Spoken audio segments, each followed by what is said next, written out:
முழுவதும் மக்களவைத் தேர்தல் 7 கட்டங்களாக நடந்து வருகிறது. ஏப்ரல் 19 இம் தேதி முதல் கட்ட தேர்தல் தொடங்கி 4 கட்டங்களாக வாக்குப்பதிவு நடைபெற்ற நிலையில் 5ஆம் கட்ட தேர்தல் இன்று நடைபெறுகிறது.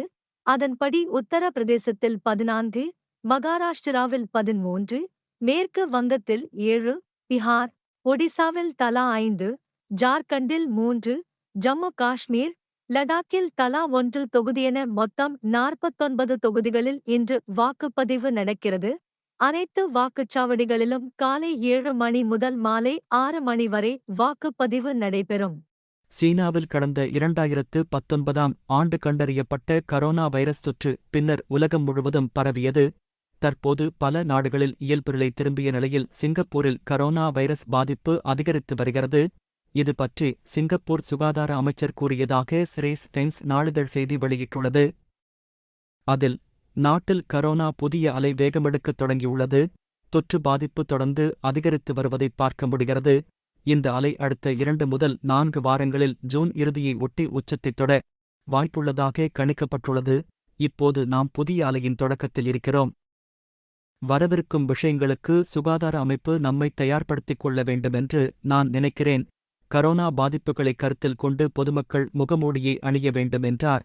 இந்நிலையில் 60 வயதுக்கு மேல் உள்ளவர்கள் கூடுதல் தடுப்பூசி போடவில்லையெனில் விரைவில் அதை செலுத்திக் கொள்ளுமாறு அறிவுறுத்தியுள்ளது. அத்துடன் தொற்று பரவலை தடுக்க முன்னெச்சரிக்கை நடவடிக்கைகளை பின்பற்றுமாறு கேட்டுக் கொண்டுள்ளது. இருப்பினும் பொது முடக்கம் அறிவிக்கும் திட்டம் அரசிடம் இல்லை என்றும் தெரிவிக்கப்பட்டுள்ளது. ஆப்கானிஸ்தான் நாட்டில் பருவமழை தீவிரமடைந்துள்ளது. இந்நிலையில் மேற்கு ஆப்கானிஸ்தானில் உள்ள கோர் மாகாணத்தில் பெய்த பருவமழையினால் ஏற்பட்ட திடீர் வெள்ளத்தில் சிக்கி 50க்கும் மேற்பட்டோர் பரிதாபமாக உயிரிழந்துள்ளனர். மக்கள் பலர் வெள்ளத்தில் அடித்துச் செல்லப்பட்ட நிலையில் அவர்களில் இன்னும் பலரை காணவில்லை என கோர் மாகாண ஆளுநரின் செய்தித் தொடர்பாளர் கூறியுள்ளார். இதனால் பலி எண்ணிக்கை மேலும் உயரக்கூடும் என்ற அச்சம் உருவாகியுள்ளது. மே 10ஆம் தேதி பெய்த பெருமழையினால் ஏற்பட்ட வெள்ளத்தில் சிக்கி வடக்கு மாகாணமான பாக்லானில் 300க்கும் மேற்பட்டோர் பலியாகினர் என்று கடந்த வாரம்தான் ஐநா அமைப்பு அறிக்கை வெளியிட்டது. இந்த நிலையில் நேற்று மீண்டும் வெள்ளம் ஏற்பட்டு உயிரிழப்புகள் நிகழ்ந்துள்ளது ஆப்கானிஸ்தானில் சோகத்தை உண்டாக்கியுள்ளது. அனைத்து அரசு மருத்துவக் கல்லூரிகள், மருத்துவமனைகள் மற்றும் ஆரம்பச் சுகாதார நிலையங்களில் பணிபுரியும் கடைநிலை ஊழியர்களுக்கு 3 ஷிப்ட் அடிப்படையில் பணி நேரம் ஒதுக்கீடு செய்து தமிழக அரசு அரசாணை வெளியிட்டுள்ளது.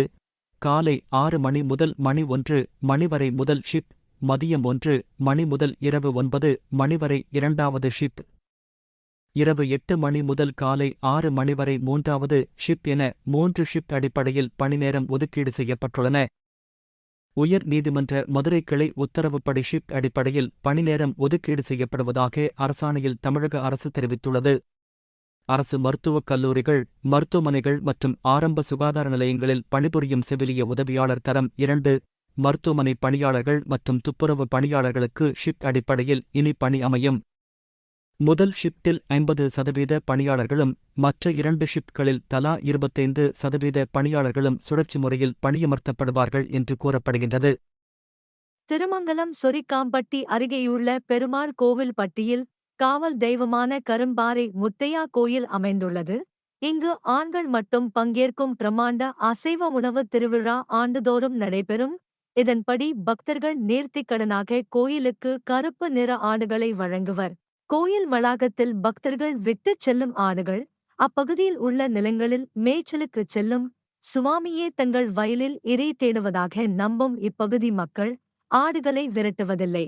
திருவிழாவுக்கு 1 வாரத்துக்கு முன்பு அனைத்து ஆடுகளையும் சேகரிப்பார்கள்.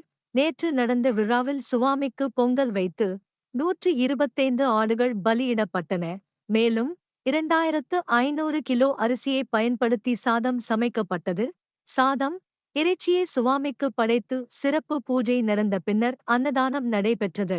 இதில் பெருமாள் கோவில்பட்டி, சொரிக்காம்பட்டி, கரடிக்கல், மாவிலிப்பட்டி, செக்கானூரணி உள்ளிட்ட கிராமங்களைச் சேர்ந்த 10,000க்கும் அதிகமான ஆண்கள் பங்கேற்றனர். உணவு உண்டபின் இலையை எடுக்காமல் அப்படியே விட்டுச் செல்வார்கள். 1 வாரத்தில் இலைகள் காய்ந்த பிறகே பெண்கள் கோயிலுக்கு வருவார்கள்.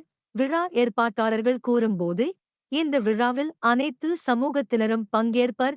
குழந்தை வரம், வேலைவாய்ப்பு, உடல் ஆரோக்கியத்துக்காக இக்கோயிலில் ஏராளமான பக்தர்கள் வேண்டிக் கொள்வர். அது நிறைவேறியதும் நேர்த்திக் கடனுக்காக கருப்பு நிற ஆடுகளை வழங்குவர்.